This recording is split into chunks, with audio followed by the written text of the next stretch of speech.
नमस्कार दोस्तों, मेरा नाम है प्रदीप चौहान। दोस्तों, राजनीति भी कितनी अजब चीज़ है ना। जब किसी को कहा जाता है कि किसी काम का नहीं है और उस आदमी को जब विदा कर दिया जाता है तो उसकी बहुत वैल्यू गिनाई जाती है। ऐसा ही कुछ मध्य प्रदेश के पूर्व मुख्यमंत्री और कांग्रेस के दिग्विजय सिंह के साथ हुआ। दिग्विजय सिंह का राज्यसभा टेन्योर खत्म हो गया, कांग्रेस के दिग्विजय सिंह, और उन्होंने पार्टी को इच्छा भी जता दी कि अब वो वापस राज्यसभा आने के इच्छुक नहीं है और पार्टी ने उनके निर्णय का सम्मान किया है। अब दिग्विजय सिंह ने कल अपना आखिरी जो भाषण है राज्यसभा में वो दिया और बहुत अच्छी बातें उन्होंने बोली। चलिए एक छोटी सी झलक आपको उसकी सुननी चाहिए। माननीय सभापति महोदय, मैं कभी भी सदन में कभी भी जो डिस्टर्बेंसेस होते हैं मैं उसके पक्ष में नहीं रहा है। लोकतंत्र की बुनियाद है चर्चा और सदन में ये सत्ता पक्ष की जवाबदारी होती है कि वो विपक्ष के साथ चर्चा करने के बाद और कोई रास्ता निकाले। इस सदन में हमारे अंसारी साहब भी अध्यक्ष रहे हैं, चेयरमैन रहे हैं। उन्होंने कोई भी बिल दिन में पास होने का मौका नहीं दिया।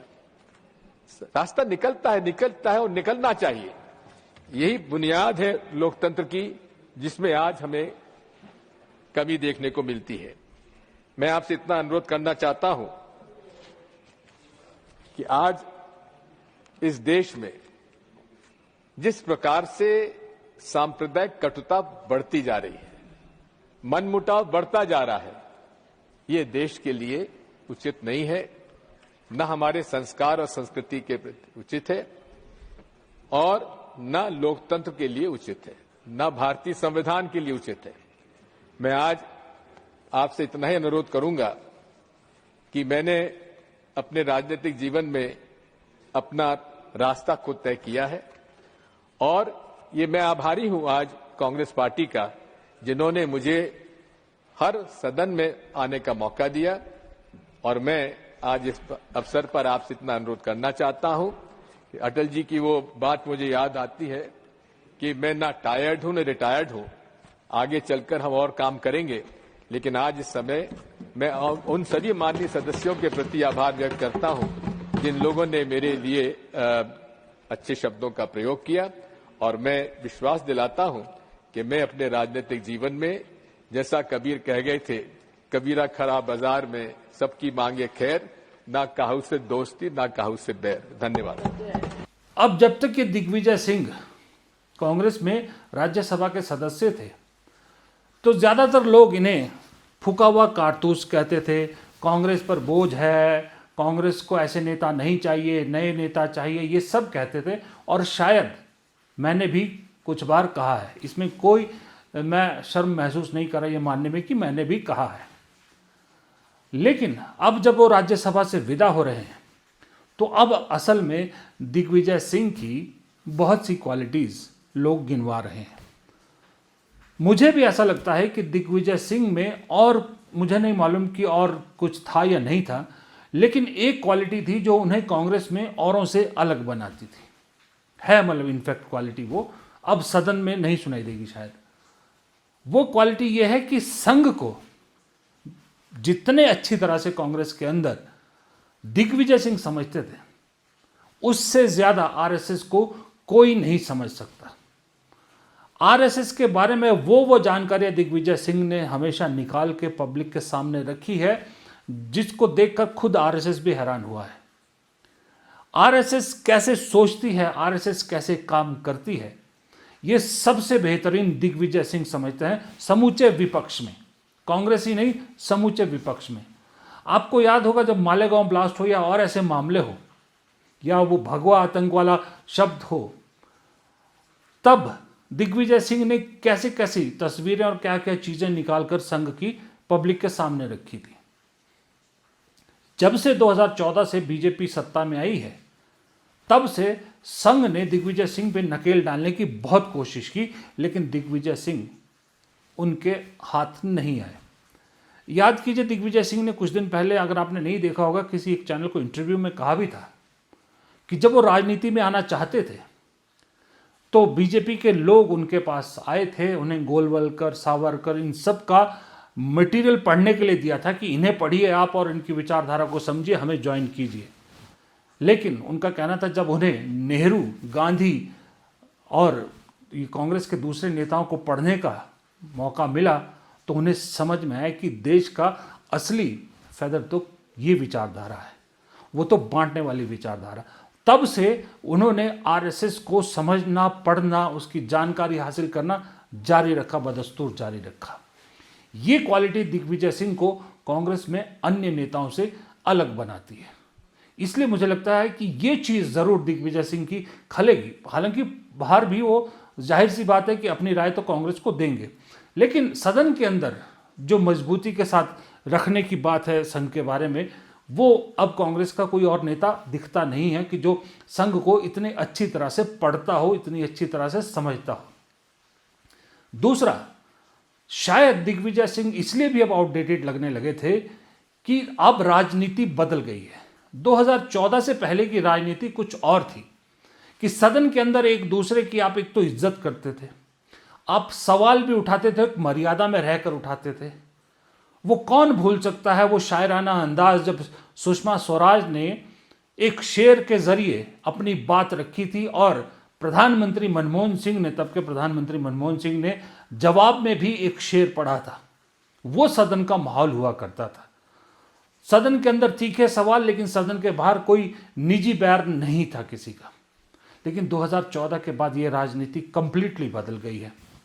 अब तो नेता खुद बोलते हैं कि हम चाहें भी तो भी विपक्षी पार्टियों से या अपने ओपोनेंट पार्टी से सदन या उसके आसपास कैमरे जहां जहां है वहां मिल नहीं सकते, बात नहीं कर सकते, क्योंकि अगर हम बात करें, मिले उनसे, तो हमें दूसरी नजर से देखा जाता है। और ये अक्रॉस द पार्टी है, चाहे वो कांग्रेस का हो चाहे बीजेपी का हो। ये कटुता राजनीति में आ गई 2014 के बाद। लेकिन दिग्विजय सिंह वही कि मुद्दे रखते थे, लेकिन कभी इस तरह का बयानबाजी या इस तरह की भाषा का इस्तेमाल नहीं करते थे, इसलिए वो आउटडेटेड लगने लगे थे। आज की डेट में जो सत्ता पक्ष की राजनीति है, जहां निशिकांत दुबे, रमेश बिधूड़ी जैसे लोग सदन के अंदर भी भाषा का पूरा मटियामेट कर देते हैं, जो भाषा की मर्यादा नहीं रखते हैं, ऐसे में जवाब भी कुछ सॉलिड चाहिए। अब कांग्रेस का जो कार्यकर्ता है वो भी चाहता है कि हमारे नेता भी जवाब उसी भाषा में दें जिस भाषा में ये लोग प्रहार करते हैं। इसलिए कल सोशल मीडिया पे, अगर आपने नहीं देखा हो तो मैं दिखाता हूं, ये वीडियो बड़ा वायरल हुआ। ये जो अपने पट पर हाथ फेर रहा है ना, ये हरियाणा के कांग्रेस महम का कांग्रेस विधायक है, बलराम डांगी। महम कॉन्स्टिट्यूंसी बड़ी फेमस है, आप गूगल करिएगा तो बड़ा इतिहास है उसका, वो किसी और दिन सुनाऊंगा। बलराम डांगी ने जिस तरह से बीजेपी का जो पोलिंग एजेंट था वहां से क्रॉस करा था, एक वोट से एक बीजेपी की पूरी कोशिश नाकाम कर दी, क्रॉस वोट करवा दिया बीजेपी ने, वोट इनवैलिड करा दिए। फिर भी कांग्रेस के उम्मीदवार एक वोट से राज्यसभा चुनाव जीत गए हरियाणा में। उसके बाद जब बाहर निकल रहे हैं तो बीजेपी के एजेंट को ये जो जांग पर पहलवानों के स्टाइल में हाथ फेरते हुए जो जवाब दिया या इशारे किया, जो आप कहिए, ये चीज़ कांग्रेस के लोगों को, खास करके युवा कार्यकर्ताओं को बड़ा पसंद आ रहा है। इसलिए कल बहुत सोशल मीडिया पे ये वीडियो वायरल रहा या लोगों ने पसंद किया। इस वीडियो का जिक्र मैं इसलिए कर रहा हूं कि इस वीडियो ने बता दिया कि इस वीडियो के जरिए आप समझ सकते हैं कि आज की राजनीति किधर है। और दूसरी तरफ दिग्विजय की बात इसलिए कर रहा हूं कि दिग्विजय सिंह एक पूरा एक अध्याय है राजनीति का। मुख्यमंत्री रहे हो, चाहे वो संसद में एक एमपी के तौर पे रहे हो या कांग्रेस के पदाधिकारी रहे हो, किसी भी तौर पे एक अध्याय उनके साथ खत्म हुआ है, चुनावी राजनीति का अध्याय। वो दौर की विदाई का एक तरह से सिग्नल है दिग्विजय सिंह जैसे लोग। और नए दौर की राजनीति का आगमन और स्वागत या नए दौर की राजनीति का रूप क्या है, उसका उदाहरण है ये बलराम डांगी, जो जवाब उसी भाषा में देने की राजनीति कर रहे हैं जिस भाषा में अगला समझता है। ये फर्क आ गया है इन 2014 के बाद की मौजूदा राजनीति को लेकर। इसलिए शायद मुझे ऐसा लगता है कि दिग्विजय सिंह जैसे नेता आउटडेटेड जैसे लगने लगे थे। अब जब दिग्विजय सिंह विदाई कांग्रेस से ले रहे हैं, सदन में नहीं आना चाहते हैं, वो नए लोगों के लिए जगह छोड़ना चाहते हैं, तो मुझे लगता है कि इसे एक एग्जाम्पल मानकर जो कांग्रेस की मेन थिंक टैंक है CWC, जिसको हम कहते हैं कांग्रेस वर्किंग कमेटी, उसमें अगर आप नज़र दौड़ाएं, आज भी आपको ऐसे लोगों का जमावड़ा ज़्यादा नज़र आता है जिनको एक तरह से बहुत पहले युवाओं के लिए जगह छोड़ देनी चाहिए थी। CWC में आज भी आपको पी चिदम्बरम, AK एंटनी, अंबिका सोनी, इस तरह के चेहरे दिखते हैं। अंबिका सोनी भी जानती हैं, कांग्रेस भी जानती हैं कि वो ना आज की डेट में खुद चुनाव जीत सकती, किसी और को चुनाव तो जिताना दूर की बात, ना वो चुनाव लड़ सकती, इतनी उम्र नहीं है। ना AK एंटनी कर सकते हैं, ना पी चिदम्बरम चुनाव लड़ सकते हैं। ये एग्जाम्पल दे रहा हूँ। इस तरह के चेहरों को अब खुद दिग्विजय सिंह की तरह वॉलंटियर करना चाहिए। इन लोगों को अब खुद कहना चाहिए कि हम हटते हैं, हमसे जो गाइडेंस चाहिए हम तैयार हैं। पार्टी ने बहुत कुछ दिया, इन सबको बहुत कुछ दिया जो मैंने नाम आपको गिनाया, उनके अलावा भी CWC में और हैं। कोई मंत्री रहा है, कोई पदाधिकारी रहे हैं, बड़े बड़े पदाधिकारी रहे हैं, कांग्रेस के हमेशा थिंक टैंक में रहे हैं। अब ये बाप की बपौती ना समझे, कांग्रेस को जगह छोड़े, दूसरों के लिए, नएयों के लिए जगह बनने दे।